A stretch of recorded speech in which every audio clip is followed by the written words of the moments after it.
Professor Wagner Borges, eu estava fazendo uma pergunta sobre relação de experiências no extrafísico com o físico, né? Se uma pessoa em projeção astral, ela pode acessar uma frequência energética específica e isso abrir alguma capacidade no corpo físico. Por exemplo, ela tem uma experiência de projeção astral em que abre a mediunidade ou a clarividência dela e ela acorda no físico com a mediunidade ou com a clarividência aberta. Isso é possível? Existe essa relação? Não, existe, Diego, mas na maioria das vezes é o contrário, tá? Vamos especificar melhor. A maioria dos projetores tem a experiência fora do corpo, mas na vigília não tem a clarividência e nem a mediunidade aberta. Isso é visto facilmente na literatura de projeção astral. Pode olhar, Sylvan Muldon, Robert Monroe, Robert Kruka, os grandes autores, nenhum deles era médium, pelo menos ostensivamente, era mais anímico. Agora, é possível, numa saída do corpo, por orientação dos mentores da pessoa, que eles mexam energeticamente no campo energético e nos chakras da pessoa, os para-chakras lá, e na volta a pessoa fica um pouco mais sensível. Isto é possível. Agora, na média, é exatamente o oposto, Samuel. Tipo, o desenvolvimento da mediunidade em alguém ou dos chakras acaba facilitando as saídas, tá? Por isso que havia confusão no passado de que a projeção seria mediúnica. Não, a projeção é anímica. A maioria dos autores de projeção não são médiums, mas um médium tem uma facilidade grande, porque para ser médium o campo energético dele tem que estar mais solto. Então a abertura da mediunidade tende a favorecer a projeção, mas tem um monte de médium que tem medo e não aprofunda isso. Agora, pode acontecer na projeção da pessoa voltar um pouco mais sensível, mas na média é o contrário, é o desenvolvimento daqui e acabar levando a algo lá. Agora, tem uma exceção nisso, Samuel, as EQMs, experiências de quase morte, onde a pessoa tem uma parada cardiorrespiratória e o médico consegue trazê-la de volta. E aí aquelas narrativas clássicas de saídas do corpo e tal, dentro desse contexto, lá desde a década de 70, com o pioneiro Dr. Raymond Moody Jr., né, o livro Vida Depois da Vida, depois o Dr. George Gordon Rich, o Voltar do Amanhã, e a doutora Elizabeth Kubler-Ross, Dr. Michael Sabin, Carlos Oz, eu pesquiso isso desde a década de 80, porque é uma das áreas que mais me interessa. E hoje na internet, no YouTube, tem um monte de canais falando de EQM. Tem um ótimo que se chama no Brasil, Afinal, que somos nós. Excelente, né? Mas eu pesquisava isso desde antes da internet, na literatura clássica. Então, o que se observa em muitos relatos de EQM com a passagem do tempo depois? A pessoa acaba desenvolvendo algum tipo de sensibilidade que não tinha antes. Parecia que quando ela voltou ficou algo meio mais solto de alguma forma. Tem um livro da Deborah Diamond que se chama Poderes Inexplicáveis Após Experiência de Quase Morte. A editora Pensamento lançou o livro aqui. E é Deborah Diamond. E ela faz um apanhado das pessoas que não tinham estas sensibilidades, passaram por uma EQM, os anos se passaram, a sensibilidade abriu. Quer dizer, aí vai ao encontro do que o Diego está falando. Algo lá rolou e despertou aqui, mas não é a média, é exatamente o oposto. E aproveitando esse gancho, né, de chakras e saídas do corpo, muitas pessoas elas entram em discussão, né, por onde que eu vou sair do meu corpo. Algumas pessoas discutem que é pelo chakra umbilical, outras pessoas discutem que pode ser pelo topo da cabeça, e fica essa discussão. Mas a maioria das pessoas, quando tem uma experiência fora do corpo, elas não se dão conta por onde elas saíram. Sim, né? sim, porque isso é geral. Na verdade, o corpo astral emerge de todas as partes, mas acontece que um dos 7 chakras principais pode estar um pouco mais estimulado do que os outros, dando a sensação de que foi exatamente por aquele ponto. Mas, na verdade, é da cabeça aos pés, o corpo astral desprende. Às vezes parece um vapor saindo e tomando a configuração humanoide. Às vezes já sai só com a forma energética e, às vezes, a pessoa deita e apaga, Rafael. Quando ela acorda, está lá longe, fora do corpo, sem ter visto a saída. Foi uma saída inconsciente, ela despertou no meio e voltou, encaixou no corpo e acordou 1 hora depois e lembrou, por exemplo. Então, existem vários níveis de saída, inconsciente, consciente, semiconsciente. Agora, para quem trabalha com bioenergia e chakras, sempre vai ter um chakra que a pessoa acha para ela que é o mais sensível. Para a maioria, sem dúvida, é o frontal, talvez porque é ligado ao sentido da visão. Para o outro vai ser o cardiorrespiratório, para o outro vai ser o umbilical. Então, na hora da saída, vai dar a impressão de que sai exatamente por aquele ponto. mas está saindo de todos os pontos. Mas é que o foco da consciência dela está mais ligado ao centro que ela usa mais. Então, daí dá essa sensação. Quando ela sai, o cordão de prata é um feixe de energia que sai da cabeça aos pés. O corpo astral sai, da cabeça aos pés saem milhares de filamentos. Da região dos 7 chakras saem os filamentos principais, que vão se juntando, Fael, até formar um feixe de energia que a tradição hermética chamou de cordão de prata, que é uma metáfora tirada do Eclesiastes da Bíblia.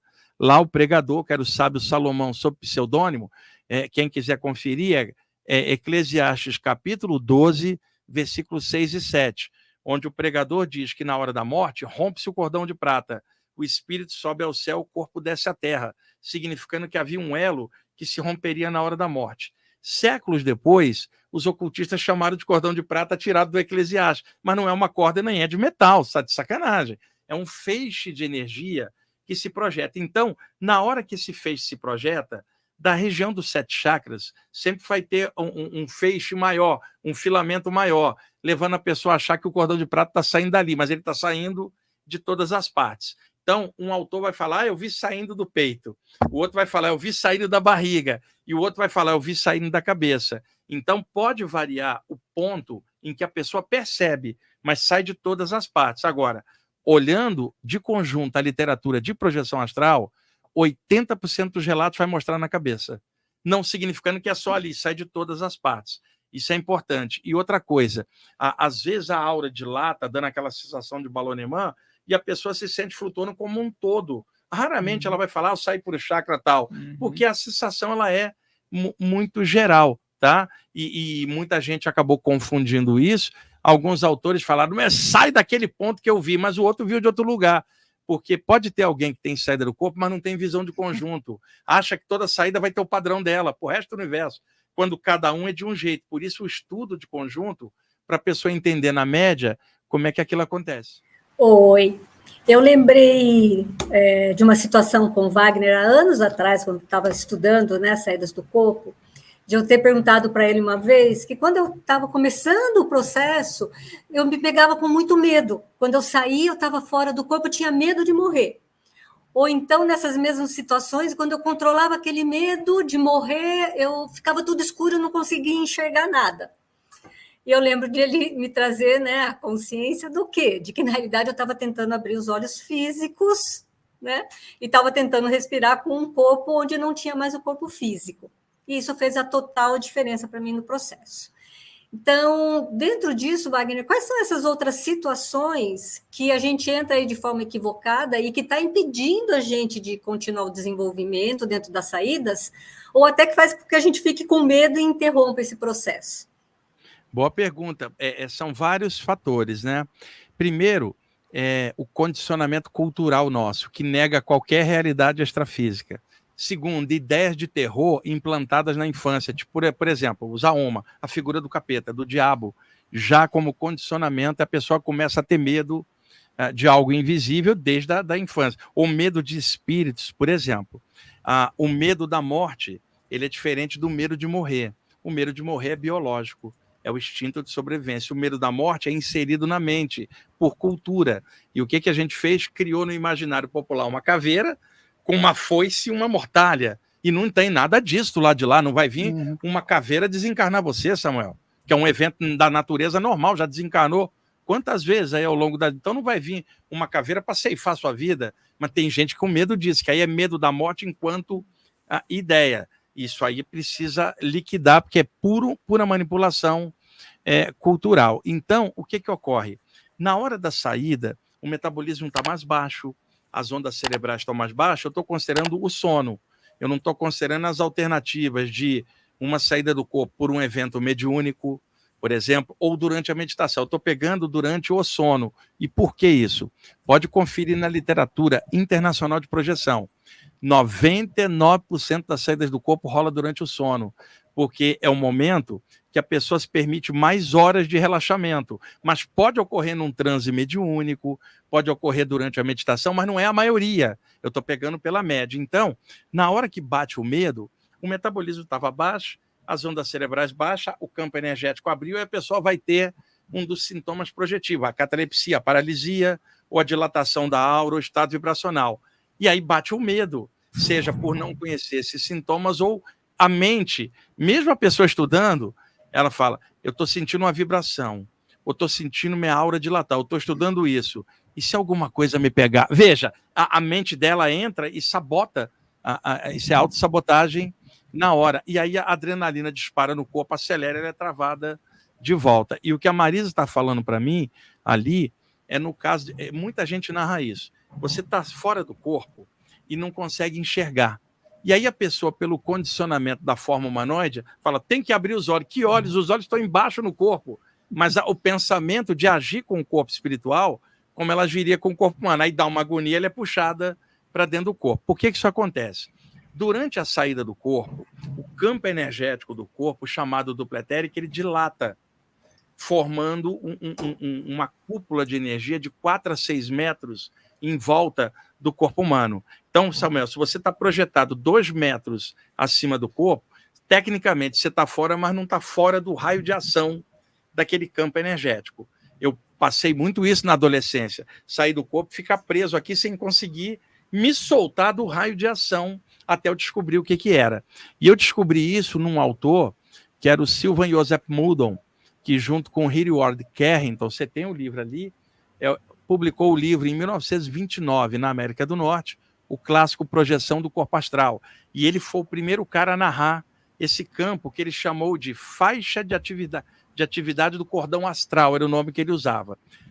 Décadas depois, o Valdo Vieira chamou de cúpula de atividade, ou perímetro energético, mas o primeiro a falar foi o Sylvan Muldon. Então, dentro desse raio de ação, Samuel, e eu não estou falando a aura inteira, por exemplo, você sai do corpo e vai lá para longe, a aura mental e emocional colorida está toda, é sempre sua, mas no corpo tem a aura do físico, da onde se projeta o elo energético, o cordão de prata. Então, você está fora, mas a aura do corpo dilatou. Você com a aura do corpo astral está aqui em cima. Então, há uma espécie de contração. Você não consegue se mexer, não consegue voar e não consegue enxergar nada, principalmente se o para-chakra frontal está muito envolvido dentro dessa energia. E aí você não consegue enxergar. Aí você começa a pensar, tem que abrir os olhos. Isso dá a noção para a mente do corpo, ela é puxada de volta. Então, na hora que isso acontecer, o que a pessoa tem que fazer? 2 possibilidades. Estende as paramãos para frente, dá um passe, exterioriza energia. Na mesma hora, você consegue abrir esse campo e se projetar com mais lucidez. Ou segundo, pulsa a luz no para-chakra, porque desobstrui. Não era que você não estava vendo, a energia estava muito carregada no centro frontal. Isso é mais comum do que se pensa, muita gente passou por isso e não tem muitos livros falando desse tipo. Eu estou tirando da própria experiência, porque eu vivenciei muito disso e vivencio até hoje. Então eu sei exatamente o que a Marisa está falando, porque na adolescência eu passava isso até eu descobrir qual era a causa. Aproveitando até o gancho aqui na pergunta muito interessante que a Marisa trouxe em relação a essa percepção fora.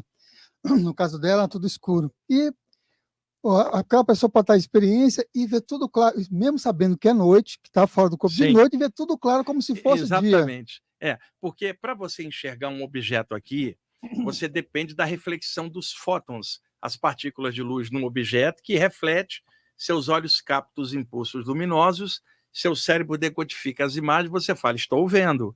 Então não basta ver luz, tem que haver reflexão da luz para você ver.